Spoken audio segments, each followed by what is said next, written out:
Chapter 23. It's nice to see you again, T. Hammond. There was a fork pressed into the dirt and its handle was pointing at me. How unusual that it arrived right here. I was pacing now, back and forth between the utensil and the dead bodies. There was a fork in the road. But why? See, I remember why I'm here. This isn't something new. I've got a mind inside this body, oh yes indeed I do. Now if only I could remember, which one is who? Well, I guess I'm like this fork. No need to question why we're here. We arrived in this dirt, what else is there to fear? Because this fork and I are similar, hence the same spot. Does it ever really end? Maybe, maybe not. Two empty eye slits stared back through T. Hammond's mask while I pulled the human body out from the black jumpsuit.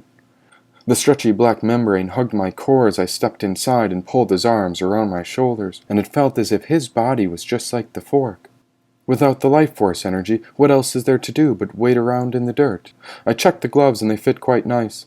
The zipper on the back would be a challenge, but once I held T. Hammond's helmet up to my eye, I swear I saw something flash inside. It was quick, but it jumped for my attention, and I caught sight of a glistening orange glow. I looked again, and I saw him trying to hide.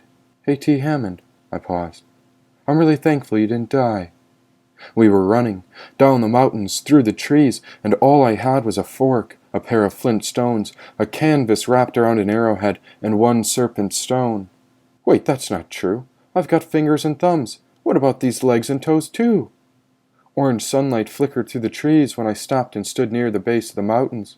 The helmet was in my hand. Looking up, the sun appeared as one giant eye, and it was watching high above in the bright blue sky. "Do you know the way?" I asked the sun. "The way to where?" a voice responded. I saw the mask's eye slit staring at the Grand Pyramid across the valley. There. The black membrane contained my heartbeat, but my own mind was unsure without a true voice. Was it he or I? Was it we or me? "There's only one thing I ask," whispered the mask. "Could you show me what you see?" A light jumped through the trees when the sun pierced my view. It spooked my arms when I dropped the helmet, and the copper mask clattered against a rock as it tumbled in the dirt. "Oh no, I'm so sorry, T. Hammond." The mask was safe against my chest while I hugged it. The copper shell had nothing to add, and so the apology was quickly accepted. I brushed the mud and grass from its forehead while the empty eyes stared back into me. "I'll make sure they remember us, T. Hammond. I promise I will. You see, I'm a history keeper, and I'll write what really happened. I'll tell them the true story, the one of good souls trapped in a system of sin. I'll write the real version, how the rich have eternal command, and the poorest people hang on for their lives as their wealthy masters trample them into the very road they built. Yes, it's the poor that never escape the slavery of the rich, isn't it? Their newspapers lie. Capitalism works till we're broke. Praise and greed and fame, it's all counterfeit hope. A world filled with sinners, faith abused by creed, communities forgotten, oh, we'll give them what they need." The mask was pounding in my arms. My hands checked my pockets again to make sure I had everything.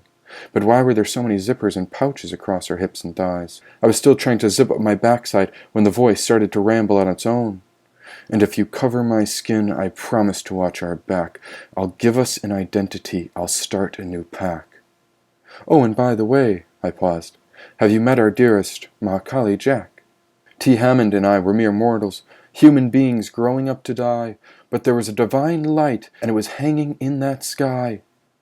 I'm sure T. Hammond's essence was one with her now, and so I held the copper mask up high when the helmet began to shine. This light is our hope. I remember her flame. She was burning to save us. Kali Jack is thy name.